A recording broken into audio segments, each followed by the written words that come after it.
We lie to ourselves. We don't tell ourselves the way things really are. And when we do that, then we can't fix our problems.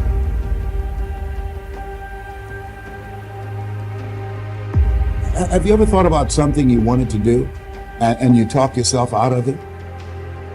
The goals that you right now have, the things that you have envisioned for yourself, this is a reflection, what you've done thus far and what you are engaged in doing.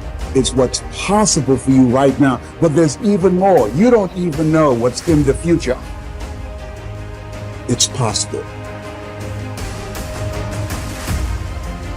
I can do this. I can make this happen. No matter how bad it is or how bad it gets, I'm going to make it. I think it's time to revisit and look at your goals and dreams, and let's raise the bar. Some of you going to sleep and you don't deserve rest. You lazy, you don't deserve rest. Rest is for people who work. You ain't doing nothing. Every day you chilling. You don't get it. Listen to me very closely. You can write everything down if you want to. Be brave enough to write every one of your goals down. But I'm going to tell you something. Life's going to hit you in your mouth and you got to do me a huge favor. Your why has to be greater than that knocked out. You have to stop rationalizing, stop making excuses, stop telling yourself little watered down assessments of where you're really at. Tell yourself the truth so that you can get where you want to go. You can be who you want to be. You can be who you should be when you do what you know you should do, when you pay attention to the little things, when you implement discipline. At the end of your feelings is nothing. But at the end of every principle is a promise. Find a man who's diligent at what he does, and he shall stand before kings and not mean men. Every day you say no to your dreams, you might be pushing your dreams back a whole 6 months. That one single day, that one day you didn't get up, could have pushed your stuff back I don't know how long. True and unflinching and unmitigated discipline in your life, when you stop trying to find a sweatless solution, when you look for weaknesses to work on, when you allow no easy excuses. And all that starts when you stop lying to yourself. The first level to success in life, listen to me, the very first level is you seeing it. Like it's clear to you. Like you know exactly what you want. You know exactly when you want it. Listen to me. You know exactly what it tastes like. You know what it looks like. You know what it smells like. Before you really blow up, and you get success, you literally have it in the palm of your hand without having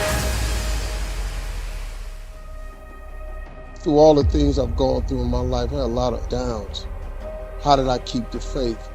There was a couple of reasons.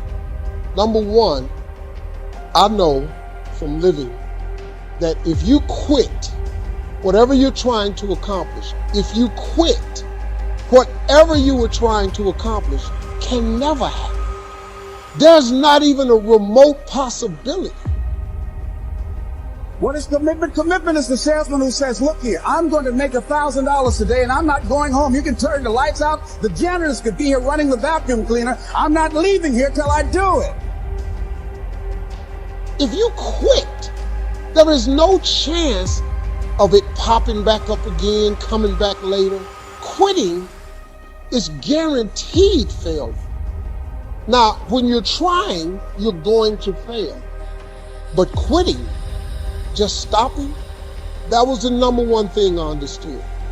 And then number two, you have to make sure that your dreams, your aspirations and goals are so big that not accomplishing them is not an option.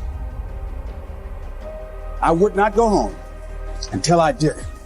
It's an interesting thing, ladies and gentlemen, that when we put ourselves in a situation where we say we're going to do it, it puts you in another zone where the universe responds to you.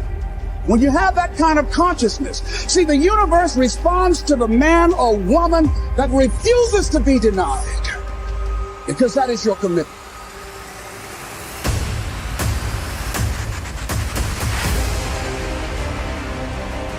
Everybody experiences extreme stress at some point in their life. I don't care who we are. Something happens outside our control and it hits our life and it knocks us on our tail. It might be a health stress. It could be something with your family.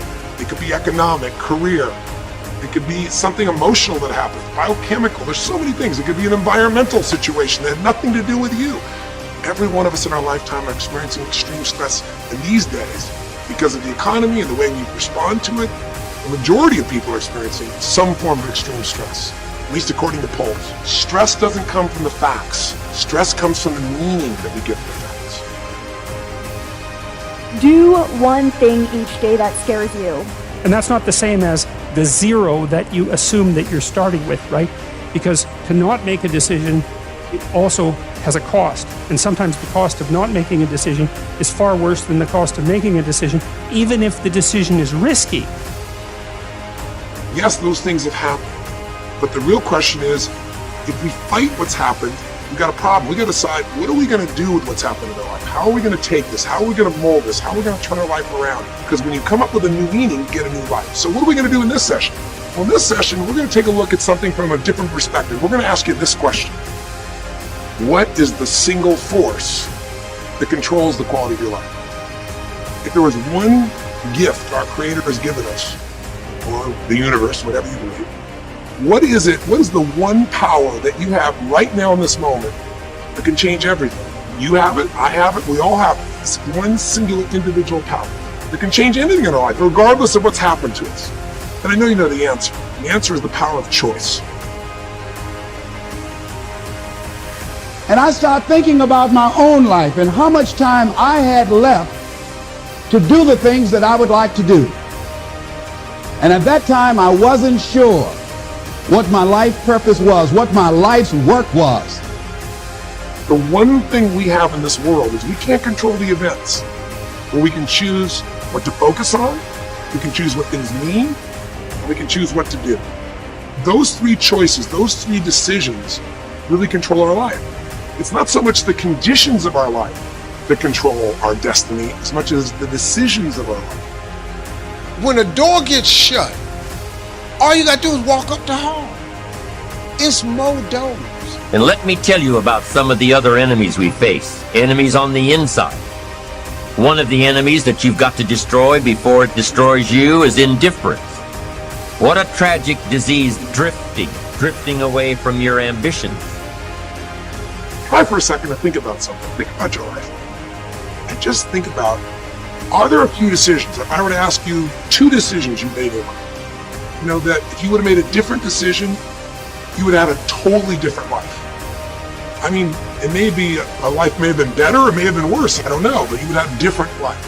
I'm not asking you to buy into the fact that you should have known the answers. I just want you to see the power of a decision, or of a decision, or of a decision, or of a decision. How about no, not just because a higher good would be obtained if I avoided it, but because a terrible catastrophe would be averted if I didn't. And so, well, so you want to get your fear behind you, right? You want to get it behind you where it's pushing you forward instead of in front of you where it's stopping you. We are just one little molecule that is added to the equation. But you are the ones that is making it big. I live by that. Like, I let myself sort of feel the pain and the difficulty of being not where I want to be in whatever that area is. Whether it's my spirituality, my relationships, my money. I let myself feel that pain because, as you know, there's 2 motivators, right? There's the gaining of pleasure, right? Wanting to go get something, chasing the dream. But then there's the avoidance of pain. So you got to say, okay, what's the price if I just stay doing this? What's the price? What I need to really get scared if I learn all this and I don't follow through. And then that fear will get you over your fear. It'll push you through. Turn fear on itself. But you can't let doubt take over. Doubt the past and doubt the future and doubt each other and doubt the government and doubt the possibilities and doubt the opportunities. I just want to, for a moment, I want us to be okay talking about fear. Because when we talk about it, we can disseminate it, we can minimize it into the nothingness that it always was. But first we have to be willing to step